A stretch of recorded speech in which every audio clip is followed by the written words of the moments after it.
Great. Yay.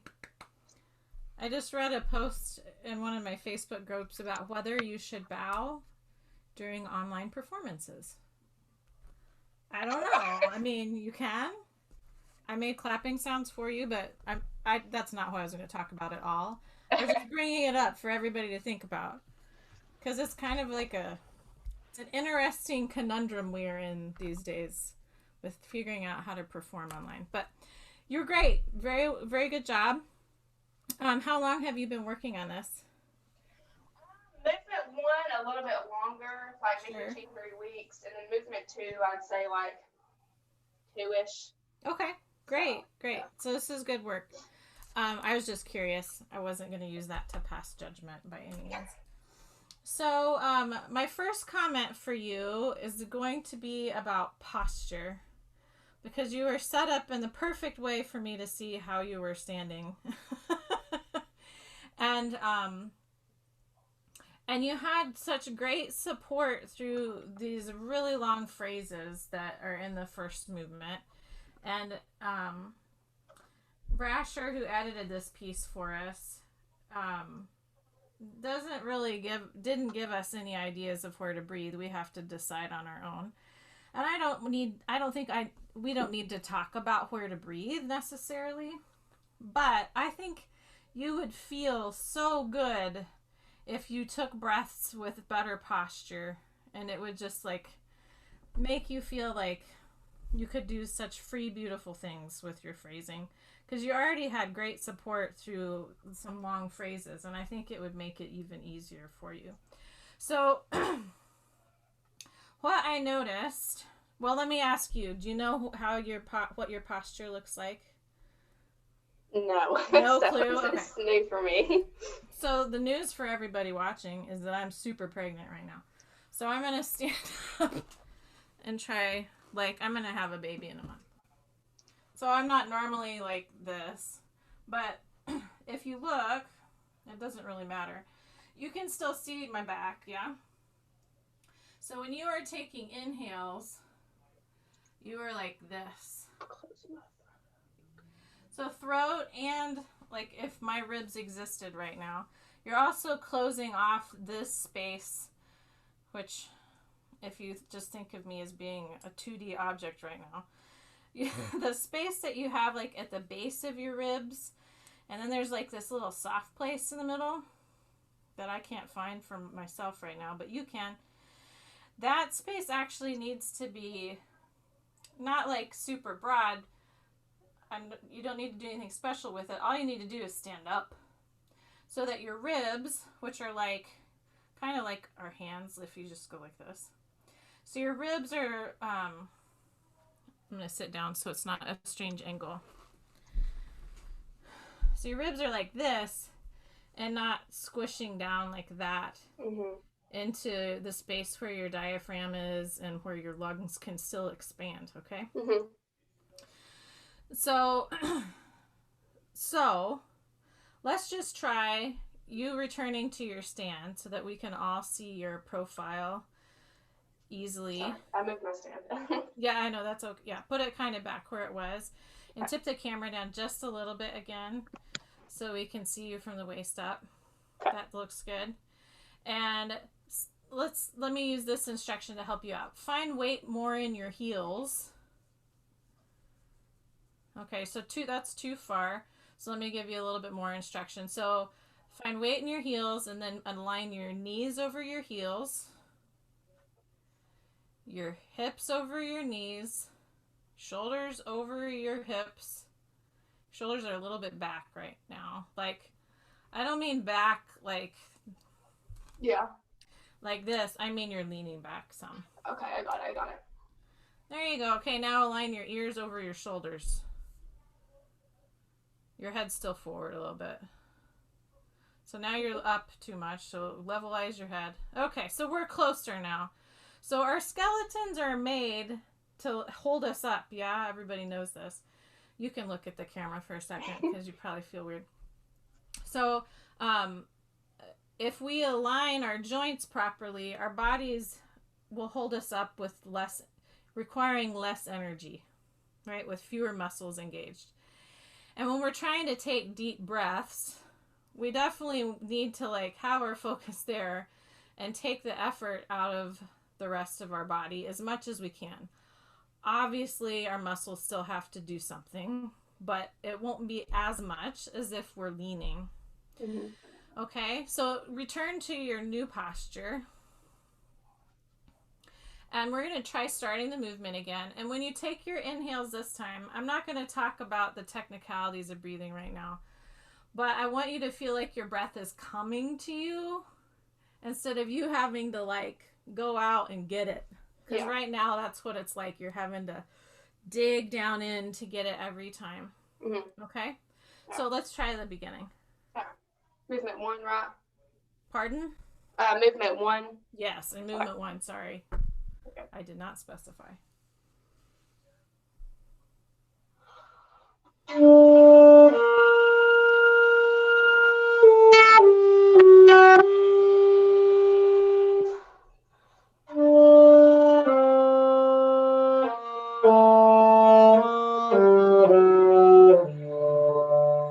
Good, we're going to do this again. How did that feel? A lot better. I see what you're saying about like grabbing it. I feel like straighter and like it's coming to me rather. Right.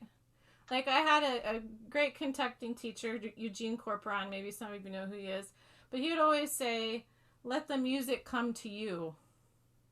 And that does a couple things. It makes you like feel receptive in like a really cool way, but it also like visually for a conductor and a performer, it gives a feeling of like groundedness.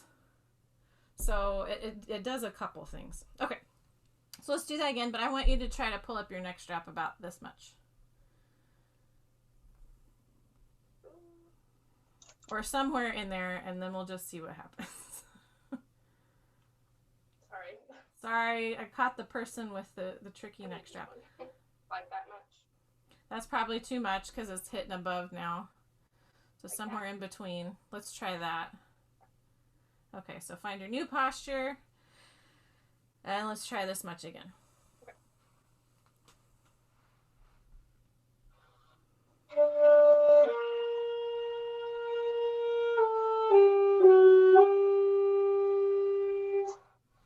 Okay, so I have a question. This looks fabulous. This looks fabulous, but why do you have to let out your air there? Say that again, I'm sorry. Why do you have to let out your air there? You're giving yourself a break. I think this is like something I've always done. I don't know, it's kind of weird. Like I feel like I get too much air and then have to push it out. It's really weird. I don't know. It's not that weird, but you can. There are times when we can let out air, but I don't think you need to at the very first moment, because the sound of you letting out air, the amount you're letting out right now, is a little bit distracting. Yeah. That doesn't mean you can never let out air, everybody. It just means you need to like make it really quiet. Okay. If you're gonna do it, like I can't really know if it's. I should know it's happening. So let's try beginning again. And you're going to keep your air quiet or just like hold it in a little bit more. or something. Do something different with it. Okay.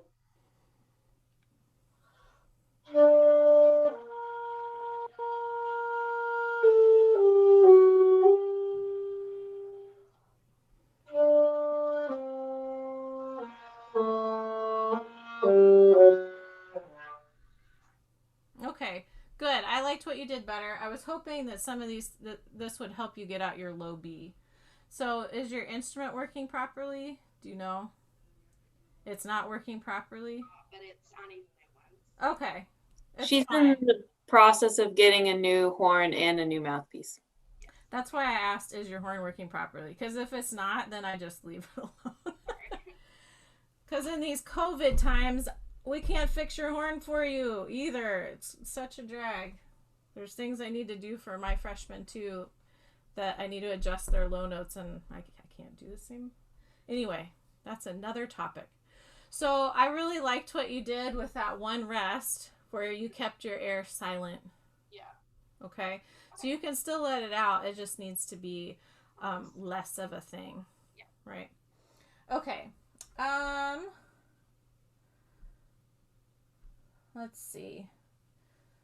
I think that might be a good place to stop for this. There's some other things, but I'd have to start a whole new topic with you. And I think this breath and posture thing will have a pretty big effect and help you feel calmer while you're performing. Okay? So awesome job and good adjustments. Let's give her a hand. Yay! Maggie. Okay. Hi, I'm Maggie. I'm a senior music ed major. Okay.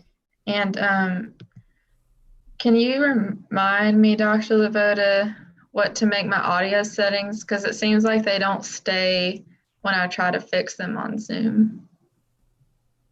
Like it always goes back to the default.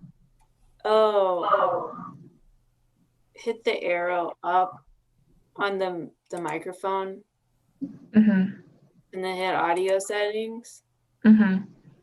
And then go to advanced.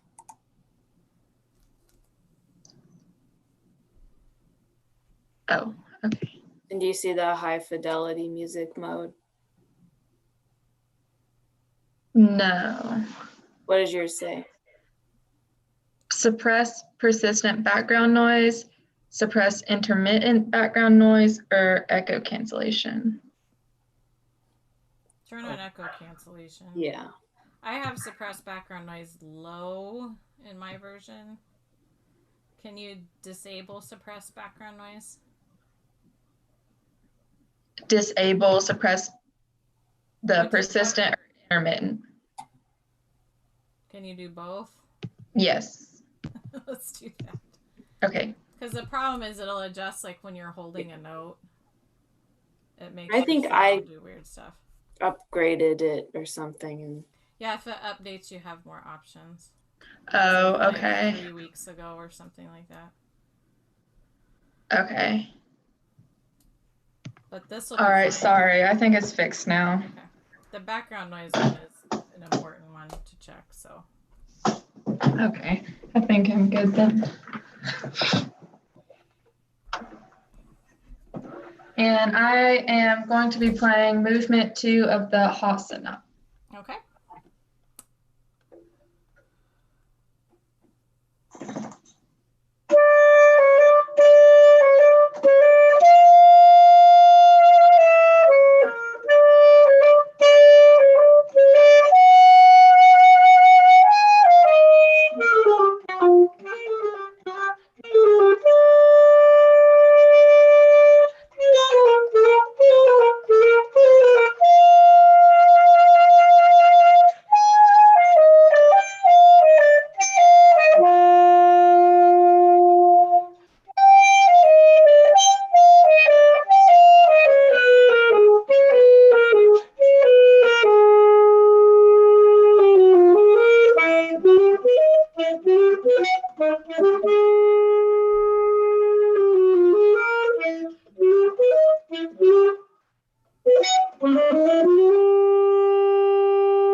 job.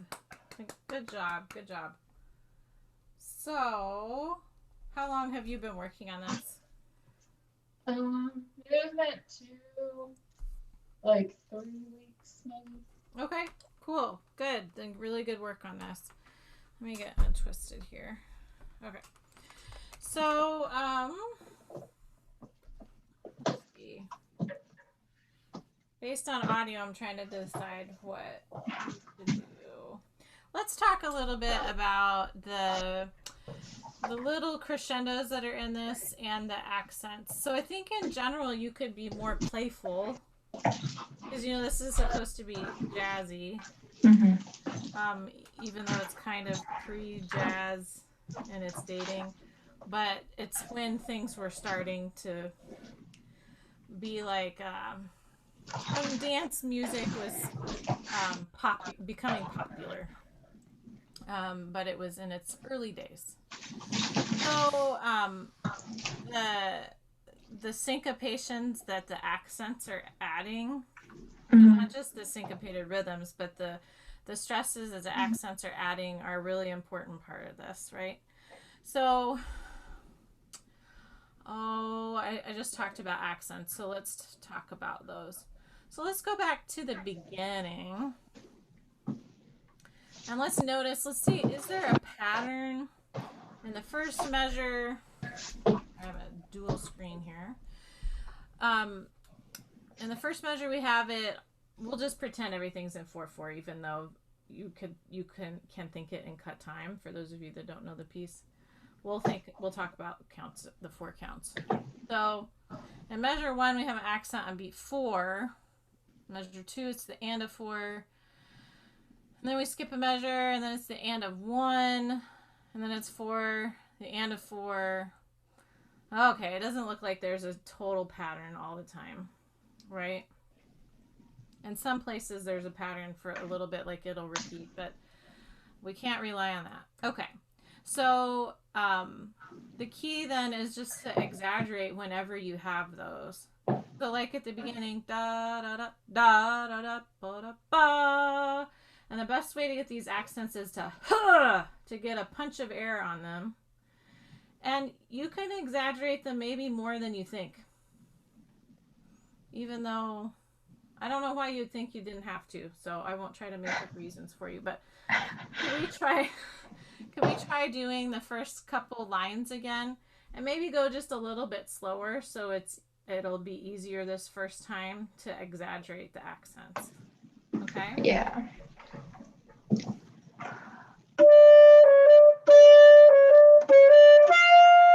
try that much without tonguing.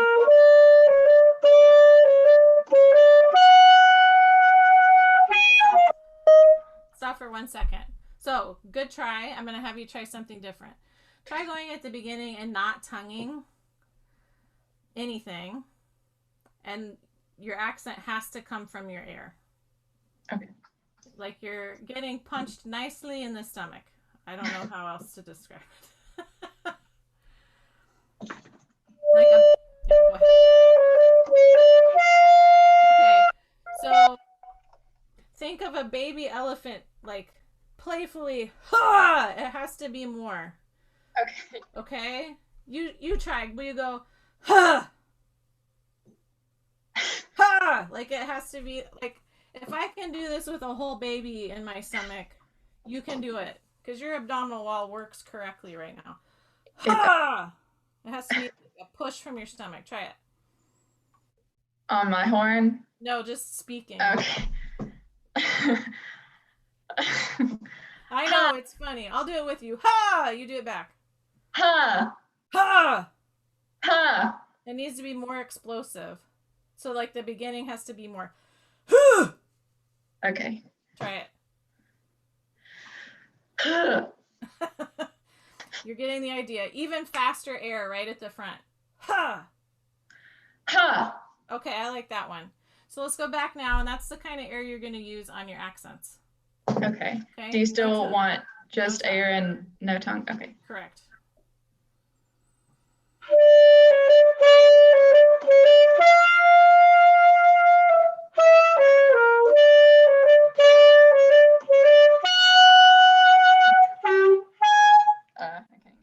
cheating a little bit because you're still tonguing sometimes, but Okay. you're getting your air more involved. Try it even slower once like this.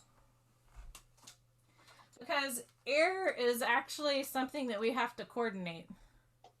So we've been coordinating these for like years and years and years and years and years and years and years. But then when we have to coordinate our air with like specific timings, it's not for any of us, me included, it's not nearly as developed as my fingers are. So let's try. And I'm going to go a little bit slower so I can really focus on my air.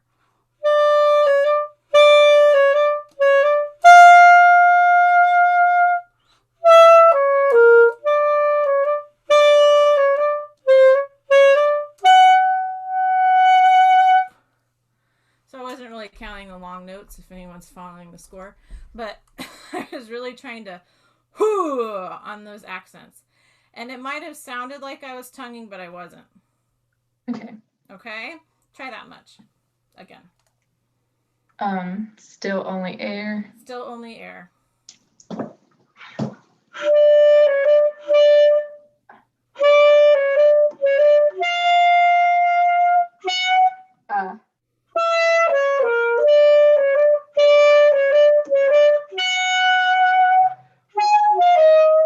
So what'd you notice? What's your evaluation?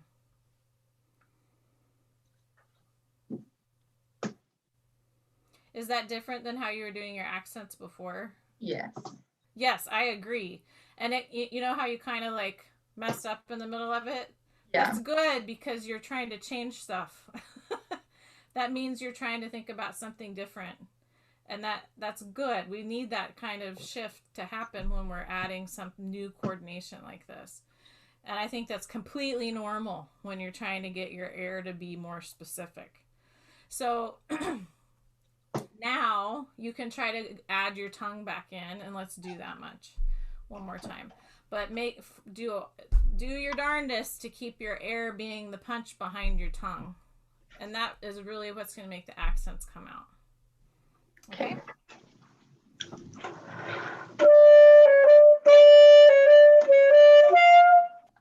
Okay, I'm gonna start. That's okay. That's good that you're evaluating. That's okay. Okay, that wasn't what I thought. You're getting picky now.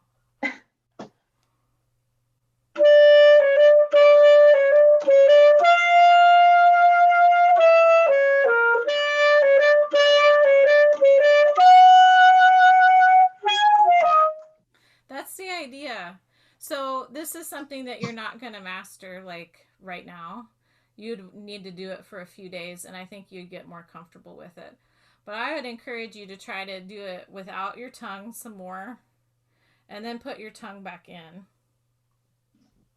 And it's not that I support playing without tonguing ever, because that's not what we're doing here. But it forces you to make your accents with your air, right? Because there's no other way to do it if you're not tonguing. So that's one element I would add. And then we have these little crescendos that happen all over the place, right? There's lots of short crescendos that are written in ink. Okay, maybe lots isn't the right, but there's a few, right? There's a handful. So like, I'm looking at the ones that are on long notes. So like in your third line, I think on those you can make them more dramatic and to push to the beat 4. Yeah, what am I saying? The E that's on beat 4 in that line. And then you have one the line above that too, right? On that high B. So why don't we try starting this section? Oh, why don't we just start at the beginning since we're so close? And I'd like you to exaggerate those crescendos in the second line and in the third line. I think you could about do kind of mezzo, or not mezzo, kind of forte pianos on them. Okay. Because I think that's idiomatic to this style. So give that a shot. Okay. So And then, nice accents and crescendos. okay. And you can go back to tonguing. Okay. Okay. Am I stopping on the beat 4E? Sure. Yes. Because Okay. that'll cover everything. That would be good.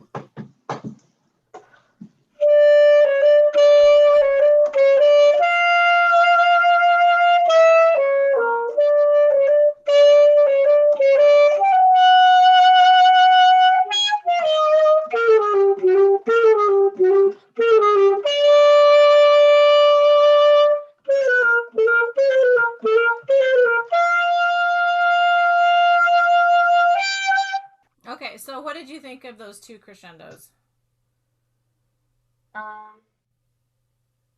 The first one, crescendoed too fast.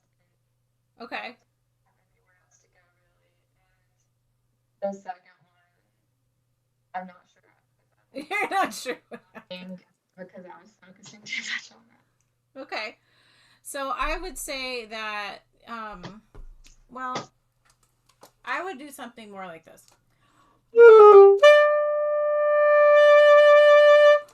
Could you hear me do a little bit of a push and then back off? Yeah. Okay. With Zoom audio, you never know. It's like depends on the hour of the day, whether you can hear dynamics or not. So on that one, that would be my idea.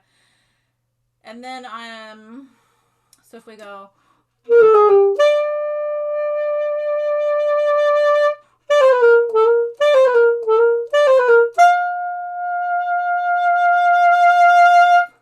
So you can still sting a little, push a little bit at the beginning.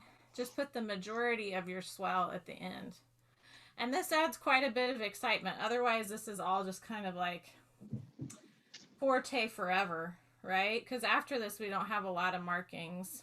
We don't have as many markings. You kind of have to do your own thing.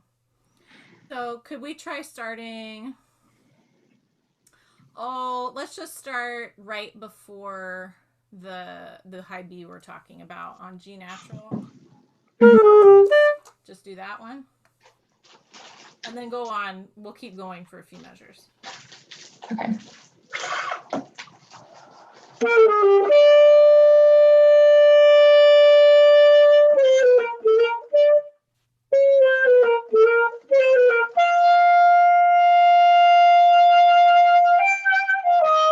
That's the idea. Do that one more time.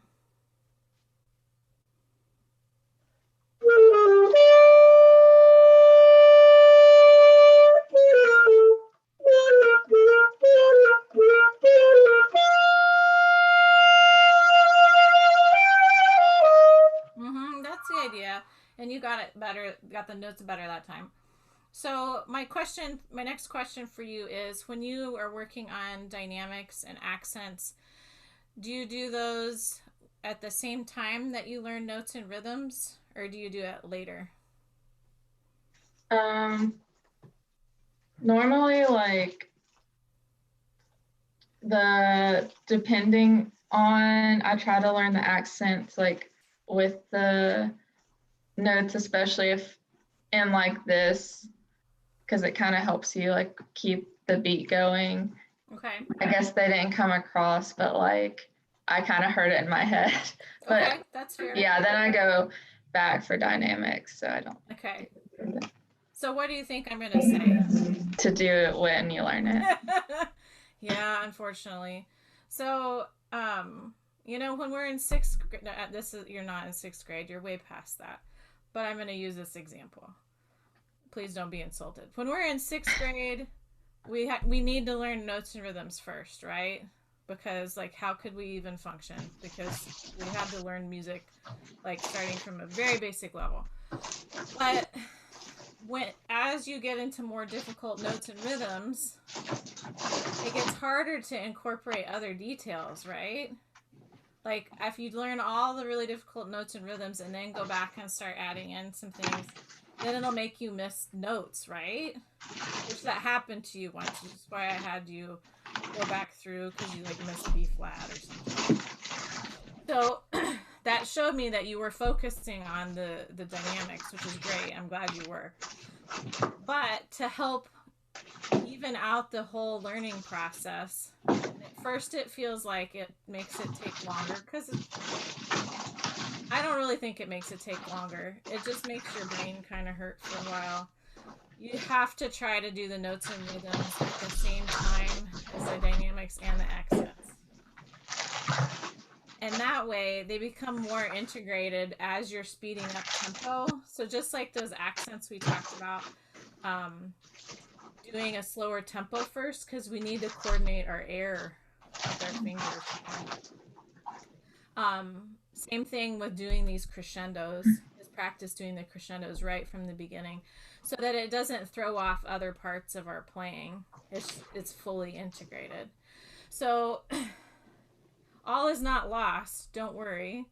But I would certainly slow down a little bit, even for just 2 days or something. It doesn't have to be for a really long time, to refocus on the dynamics and decide what you're going to do in all the places that there aren't things marked, but there's many things that are marked in, so that you can manage to do everything at the same time. Because that is our challenge, right? Is to be able to do like 100 things all at the same time. Because we have to be pretty coordinated in our brain and in our body to play music at all, right? And to do it well with like all of the details, it's even more difficult.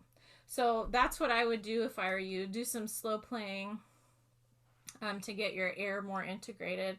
And you were starting to figure out how to really punch it, and just be more confident with that, and it'll come across. Because like you said, you were accenting. It just didn't come across that way. So getting a better idea of what we are actually hearing, and you know how you can do that? Recording yourself. You can record yourself, right? We've all been told that 1,000 times. But even just doing it a few times is pretty helpful. So do that too. Okay? Great. Thank you for playing. Thank you. Beautiful job. Yay. So I've been told there's questions. Ask questions. Go.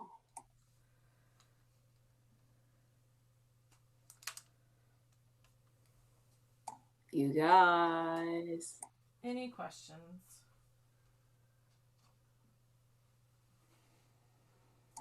Adam, don't you have a question to ask about the saxophone or anything? I do.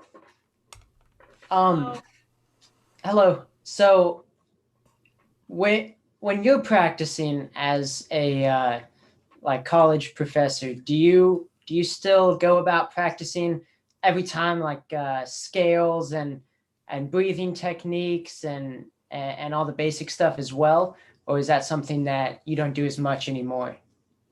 I still do it. Okay. Go into a little bit more detail. Granted, it doesn't always take up the amount of time it used to. Sure. But there's 2 reasons I do it. One reason is like the obvious reason, like you just need to keep doing things, right? But the second reason is just because doing a short exercise or a brief exercise for like breathing, for instance, or vibrato. Like I still warm up my vibrato every day when I practice. And just going through the motion helps your focus stay on that element. So that it doesn't, like I'm never going to stop thinking about my vibrato. Ever. So doing the exercise helps me focus on it for that day and see what I feel like and see if my mouth is working properly. Because as I've gotten a little bit older, I know I'm not super old yet. Maybe you guys think I am. But not super old yet. But like my muscles have changed a little bit. And so I'm like, I just have to learn what my body's feeling like as time passes too. Because like if I went years without practicing vibrato, I don't know. Marcel Mule's awesome, but like I'm not going to try to sound like him on purpose anymore, right? y'all have listened to Marcel Mule. And that could happen if I wasn't paying attention. So that's kind of about the fundamentals, and I still use scales to warm up all the time. I don't necessarily try to clock them and get them, like always try to increase my tempo every day, but I use them for just getting my hands moving and keeping good patterns familiar. Thank you. Mm-hmm. Practice your vibrato every day, everybody. Always.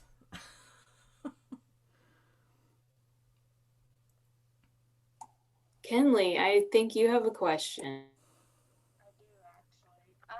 This might be kind of dumb, but like, what resources do you use to practice with? Like, you're talking about vibrato exercises and scales, but like, do you have any specific like books or composers that you like that you use or stuff to practice with?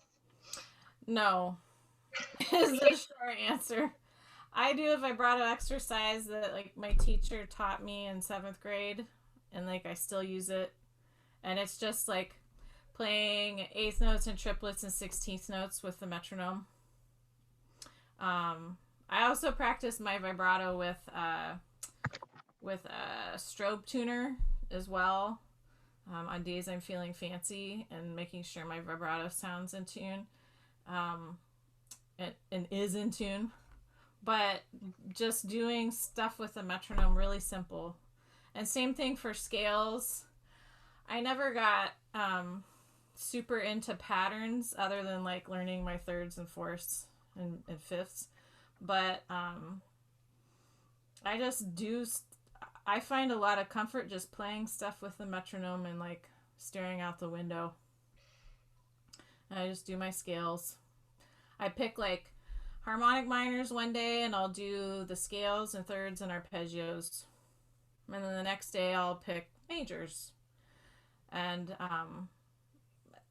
that's what I do personally. If I had a different experience and maybe had a teacher that like gave me a whole bunch of stuff to work out of books, then maybe I would do that. But I just do the simple stuff, honestly. Yeah. Thank you. Mm-hmm.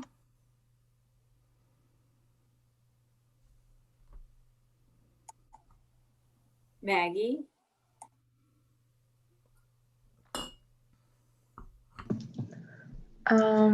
Okay, I wasn't prepared. You can make up something now. I'm trying my darndest. Ask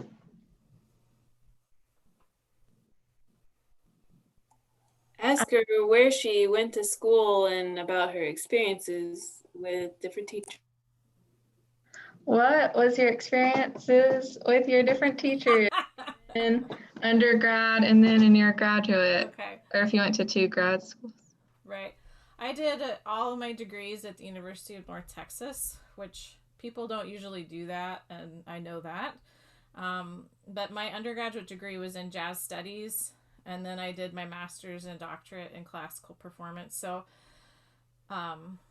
North Texas is pretty big. There's about 2,000 music majors. So when you do those two things, you have a totally different set of teachers. So I thought it made sense for me, at least.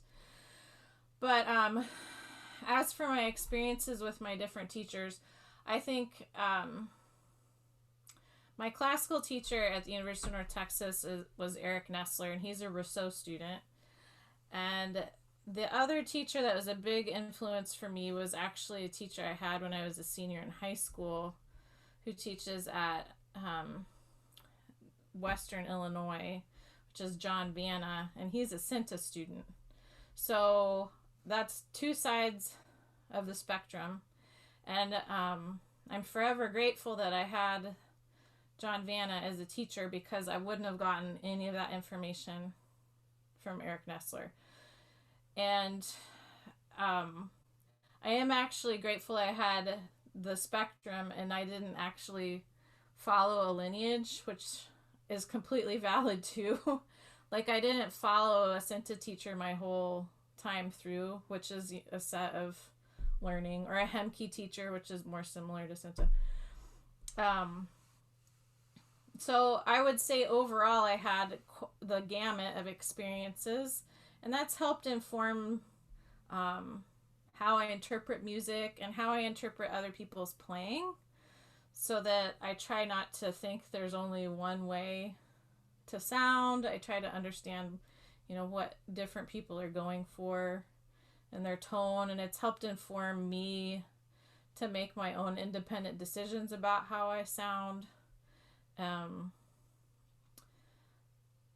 Because I've had the exposure of kind of like two schools of saxophone thought. I don't know. That's my 2 cents. Alex, I think you have a question. Oh my God, how did you know? My question, what is your favorite piece of music you've ever played? Oh my gosh. I don't know. Oh man. Like, what kind of answers do you expect to this question? Right answers. The right answers. I don't know. I guess thinking of pieces that have seemed really important to me musically and like experientially, meaning it felt like it was a really powerful performing experience, or because I don't know if I can really pick a favorite. I think the Albright Sonata is pretty important for me as a musician. So I learned a lot about performing working on that piece, in addition to just learning it, because it's a difficult piece. But learning how to perform. I'll just stick with that. I think that's easier than coming up with another one. Because I think, I don't know, I live more for the experiences than thinking, oh my gosh, this is my favorite piece ever. Because for a while I tried to not really have strong opinions about the pieces I was working on, so that I do a variety of repertoire, which helped me to play things maybe that I wouldn't have chosen otherwise if I tried to have an opinion. And then my teacher at one point was like, you should probably have an opinion about about some music. And I was like, okay, fine. And so I started to be a little bit pickier. But yeah, I'm really more about the performance experiences I remember than it has to necessarily do with the piece specifically.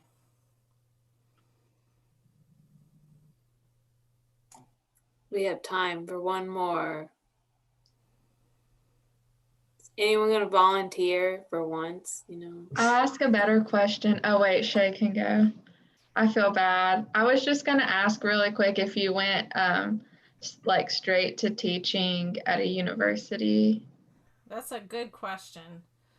And it's complicated. As your professor has probably communicated, our lives are complicated going into teaching at universities. And it doesn't always just like happen. I taught initially adjunct, so part-time at Oklahoma State University during the end of my schooling. So I guess kind of I did go straight in. But I had that job, and then I had a 1-year position, and then they lost the money for my 1-year position, and I had 1 year where I just taught private lessons to little kids, and then I had another 1-year position, and then I got this job.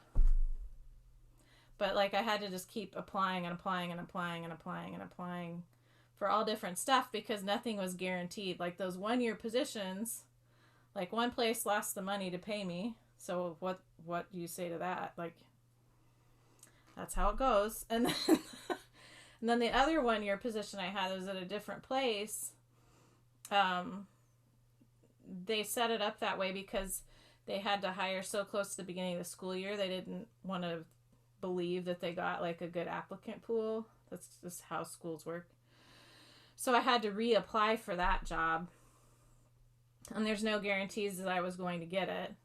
I actually was offered that job, but then I got this one and decided to move to Iowa instead. So that's my trajectory. It isn't always direct. Some people are lucky because so much of it is luck. You have to be good and lucky. And you need both things to get stuff. So some people are able to land something right away, and sometimes you have to shuffle a couple times before you're done. That's probably more than you wanted to know. Yes and no. Shay, what was your question? So you said you were on, like, you were taught on both ends of the spectrum, correct? Yeah, I guess. So how did those differ? Oh my, that's a pretty big question. I think the easiest thing to recognize that's different is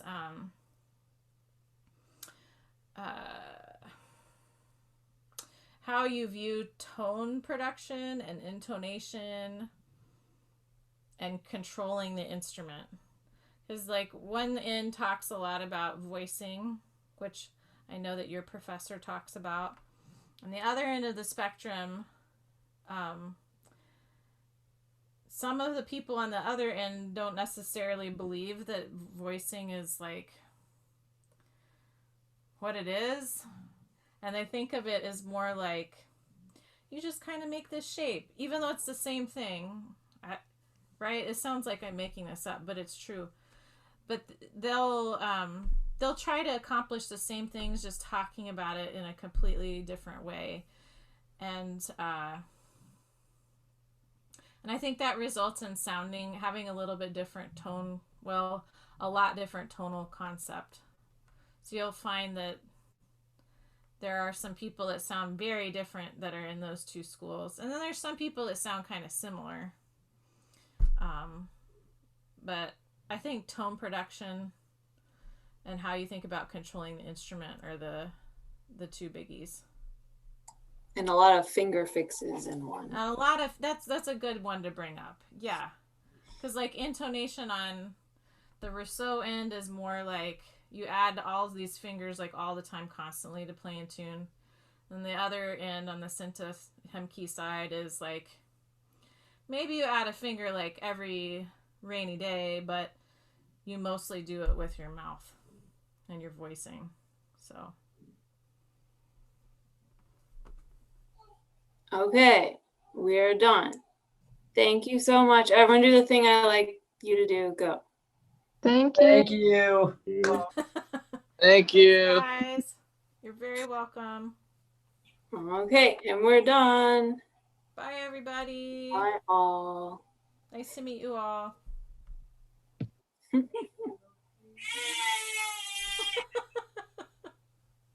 Uh-oh. Perfect timing. I guess it was perfect. Thank you. You're very welcome. I hope I- you have an awesome night. You too. I enjoyed how